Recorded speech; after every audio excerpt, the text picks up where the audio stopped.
Personne ne va créer une Inc. dans une région où il n'y a rien à gagner. Donc la seule entité qui peut sauver le truc, c'est les coops. Pour quand même garder une âme et une vie dans un petit village, je pense que ça passe par le développement des coopératives.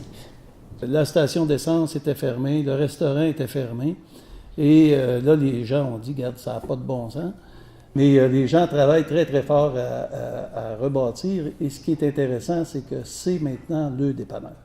C'est vraiment à eux. C'est pas juste collectif, c'est coopératif, c'est démocratique. Donc, on a ce défi-là aussi d'éducation coopérative. Je vois des visages que je connais déjà, alors c'est intéressant, mais de pouvoir rencontrer d'autres gens aussi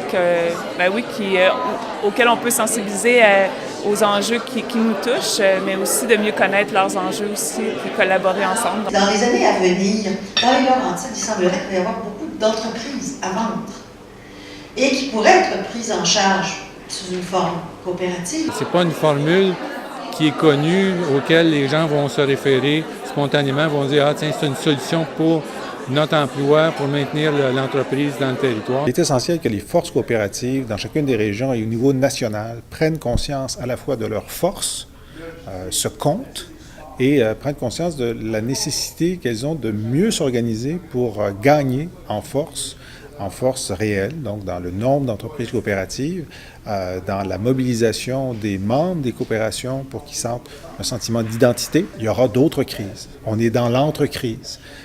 Et si on s'organise bien au Québec pour avoir davantage de coopératives, de toutes sortes de façons, la prochaine fois, la prochaine crise, on sera mieux équipé pour absorber le choc. Quand je vois les jeunes qui sont sortis dans les rues, peu importe l'opinion qu'on en a, on a au moins des jeunes qui nous ont fait la preuve qu'ils avaient une capacité de se mobiliser lorsqu'ils trouvaient quelque chose d'important pour eux. Ces revendications-là qu'on entend aujourd'hui, cette capacité de mobilisation-là, c'est celle qu'on est capable de retrouver aussi à Wentworth-Nord avec des gens qui font augmenter le chiffre d'affaires de leurs dépanneurs parce que c'est le leur, qui ont choisi de faire affaire avec leur entreprise.